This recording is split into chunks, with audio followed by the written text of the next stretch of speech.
Bugungi videoni noodatiy statistika bilan boshlaymiz. Oilada faqat 15% odamgina videoni oxirigacha ko'ra oladi. Qolgan 85% ni esa Telegramdan kelgan yangi xabar, qiziqarli reels yoki boshqa soxta dopamin chalg'itib yuboradi. Xo'sh, nima bo'ldi? Nimaga endi 20 daqiqa ham diqqatni jamlab bir ishni qila olmaydigan bo'lib qoldik? Bugun sizlar bilan miyani tom ma'noda chiritayotgan global virus brain rot haqida gaplashamiz. Bu shunchaki internetdagi zamonaviy so'z emas. Bu sizni diqqatingiz, e'tiboringiz va kelajagingizga qilinayotgan hujumdir. Agar siz shu 15% intizomli insonlar qatorida bo'lsangiz va miyangizni chirib ketishdan saqlab qolmoqchi bo'lsangiz, telefonni chetga qo'ying va biz boshladik. She was crying on my shoulder. Keling hozir ilmiyroq qilib tushuntiraman. TikTok, Reel Shorts bu shunchaki qisqa videolar emas. Bu miyangiz uchun haqiqiy dopamin kazinosi hisoblanadi. Ya'ni siz jackpot tushishini kutayotgan odamdek qaram bo'lib, videolarni ko'rishni to'xtata olmay qolasiz. Xo'sh, nima uchun bunday qisqa videolar shu darajada qaramlik chaqiradi? Buni sababi siz xursandchilik gormoni deb tanigan dopamin gormoningiz aslida kutish gormoni ham hisoblanadi. Ya'ni, keyingi video qanday bo'lishini bilmaganingiz uchun siz har safar swipe qilayotganingizda miyangizda dopamin portlashi sodir bo'ladi. Bu holatni ovqat yeyish bilan solishtiradigan bo'lsak, YouTube'dagi uzun videolar xuddi katta menyuga o'xshaydi. Ya'ni siz kirasiz, sarlavhasiga qarab o'zingizni qiziqtirgan videoni tanlab ko'rasiz. Lekin qisqa videolarda tamoman boshqa holat. Bu Marsel effektini chaqiradi. Tasavvur qiling, ko'zi yumuq insonsiz va og'zingizga mayda bo'lakchalarda juda ham yoqimli, lekin keraksiz bo'lgan narsalarni solib qo'yishyapti va sizda tanlov huquqi yo'q. Afsuski, bu tuzoqqa kichkina bolalar ham tushadi. YouTube'da eng mashhur bo'lgan CoComelon multfilmini tajriba sifatida oladigan bo'lsak, bu multfilmni har bir seriya chiqishidan oldin keng qamrovli tadqiqot o'tkaziladi. Bolani ikki ekran qarshisiga o'tkazishadi. Birida multfilm o'ynaydi, ikkinchisida esa tabiat qo'yib beriladi. Har safar bola multfilmdan 1 soniyaga chalg'igan vaqtida multfilm qayta ishlanadi. Aynan shu joyiga yana ham qiziqarli, yorqin, tez kadr almashadigan sahna qo'shiladi va shunda bolada xuddi narkotik qaramligi kabi qaramlik uyg'otadigan multfilm ishlab chiqariladi. Shuning uchun ba'zida bolalar zombi kabi multfilmdan ko'zni uzolmay ko'rishadi va ota-onasi telefonni olib qo'ymoqchi bo'lganda xarxasha qilishadi. Afsuski, bunday dopamin portlashlari nafaqat aqlimizga ta'sir ko'rsatadi, balki his-tuyg'ularimizni butunlay o'chirib qo'yadi. Sababi, qisqa video ko'rayotganingizda bir xursand bo'lasiz, keyingi soniyada xafa bo'lasiz, keyingi soniyada stress his qilasiz va miya emotsiyalarni qayta ishlashga ulgurmay qoladi. Natijada anhedonia holati yuzaga keladi. Bu shunday holatki, sizga oldin baxt keltirgan, quvonch hissini bergan narsalar endi o'z ma'nosini yo'qotadi va siz butunlay quvonch hissini his qilmay qo'yasiz. Shuning uchun ko'p vaqtini telefonda o'tkazadigan o'smir yoshlarda hissizlikni kuzatamiz, ya'ni yuzlarida hech qanday emotsiya bo'lmaydi. Bilasizmi, hozirgi paytda qanchalik katta ma'lumotlar ummonida yashayapmiz? O'rtacha odam bir kunda 74 gigabayt ma'lumotni qabul qiladi. Tushunishingiz uchun, o'rta asrlarda bir inson 60 yillik umri davomida ham bunchalik ma'lumotga duch kelmagan. Yana bir muammo bu memlar. Richard Dawkins 1976-yilda mem tushunchasini madaniy birlik sifatida fanga kiritgandi. Ammo hozirgi zamonaviy brain rot memlari yoshlarning so'z boyligini va chuqur fikrlash qobiliyatini butunlay olib qo'ymoqda. Endi biz tilni kitoblardan emas, balki ma'nosiz, mantiqsiz bo'lgan zamonaviy memlardan o'rganyapmiz.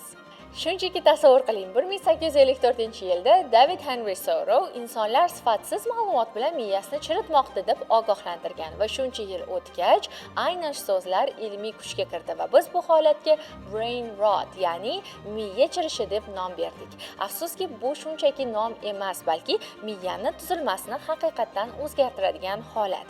Miyamizning oldi qismida prefrontal cortex joylashgan va aynan shu qism bizni eslab qolish ko'nikmamiz, diqqatga javobgar. Doimiy ravishda qisqa videolarni ko'rish esa miyani aynan shu qismini charchatadi va natijada attention span aziyat chekadi, ya'ni diqqatni jamlab turish ko'nikmasi bizda susayadi. Tushunishingiz uchun 2003-yilda o'rtacha bir inson 2,5 daqiqa chalg'imasdan bir narsani qila olgan bo'lsa, endi bu vaqt 47 soniyagacha kamaygan. Miya chirishining asosiy 3 ta belgisi bor. Birinchisi bu reacting and responding, ya'ni sizni reaksiyalaringizda ma'lum bo'ladi. Agar siz endi o'ylanmasdan like bosib ketayotgan bo'lsangiz yoki o'zingiz nazorat qilmagan holatda birdan asabiylashayotgan bo'lsangiz, katta ehtimol bilan sizda bu holat bor. Ikkinchi belgisi emotsional befarqlik. Siz qisqa videolar ko'rayotganingizda emotsiyalaringiz juda tez o'zgaradi. Bir xafa bo'lasiz, bir xursand bo'lasiz va miya bu emotsiyalarni qayta ishlashga ulgurmaydi. Natijada haqiqiy hayotda qayg'uli narsaga nisbatan siz qayg'u bildira olmay qolishingiz mumkin yoki haqiqiy xursandchilik vaqtida baxtlilik hissini his qilmay qolgan bo'lishingiz mumkin. Agar sizda shunday hissizlik bo'lsa, unda ehtiyot bo'ling. Uchinchi belgisi Google effekti. Endi miya yangi ma'lumotni eslab qolishga harakat qilmaydi. Biz baribir bu ma'lumot internetda bor-ku deb o'ylaymiz va eslab qolishga harakat ham qilmaymiz. Bu holat cognitive debt, ya'ni kognitiv qarz deb ataladi. Tabiiyki savol berishingiz mumkin. Barnopa, miya chirib ketmasligi uchun unda nima qilish kerak deb.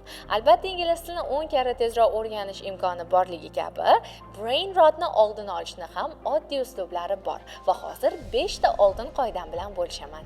Birinchisi algoritm detoksi. Har safar Instagramda yoki TikTokda oldingizdan befoyda, bema'ni video chiqib qolganda, shunchaki not interested tugmasini bosing. Chunki algoritmlar sizni emas, siz ularni boshqarishingiz kerak. Shunday qilib, o'zingiz uchun foydali bo'lgan videolarga like bosib, bema'nilarga not interested ni belgilab ketsangiz, tezgina algoritmlar sizga moslashib, faqat foydali videolarni ko'rsatishni boshlaydi. Ikkinchi uslub diqqat gimnastikasi, progressive overload deb ataladi. Agar hozir sizga bir ishni 5 daqiqa qilish qiyin bo'layotgan bo'lsa, unda sekin-asta diqqatni qayta tarbiyalashimiz kerak bo'ladi. Misol uchun, kitobni o'qib tez chalg'ib qolyapsiz, fikrlaringiz uchib ketyapti. Bunday holatda har kuni sekin-asta bosimni ko'paytirib borasiz. Misol uchun, bir kuni taymer qo'ying va 5 daqiqa to'xtamasdan kitob o'qing. Ertasi kuni bu vaqtni 10 daqiqaga cho'zasiz, keyin 15, 20, 25 daqiqa. Shu tartibda diqqatni uzoqroq muddatga jamlab turishni sekin-asta o'rganasiz. Uchinchi uslub 30 daqiqalik sukunat. Hech narsa qilmaslik sizga o'ylaganingizdan ko'ra ko'proq yordam beradi.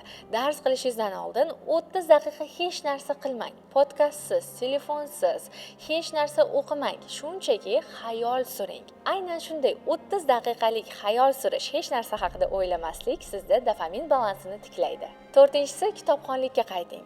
Aslida kitob o'qish miyangizni o'stirish uchun doimiy ajrimaniya, trenirovka o'rnida o'ynaydi va bundan samaraliroq uslubni topishga qiynalasiz. Shuning uchun bir oy uchun eng kamida bitta badiiy, bitta shaxsiy rivojlanishga oid kitobni tanlang. Shunda siz kino ko'rish o'rniga, reels ko'rish o'rniga bir hikoyani ichiga sho'ng'iy olasiz va qaysidir sohada yetuklikka erishish uchun esa aniq bir kitobni tanlab oxirigacha o'qishingiz mumkin bo'ladi. Va beshinchisi yangi til o'rganing. Har qanday yangi tilni o'rganganingizda yangi so'z yodlashingiz kerak bo'ladi. Boshqa tilni o'rganish vaqtida miyangizni ko'p sohalari faol tarzda ishlaydi va bu sizni avtomatik ravishda diqqat markazlaringizni yanada kuchaytiradi va xotirangizni mustahkamlaydi. Bugundan boshlab har bir videoni ko'rishdan oldin o'zingizga savol bering. Bu video meni o'stiradimi yoki vaqtimni o'g'irlaydimi?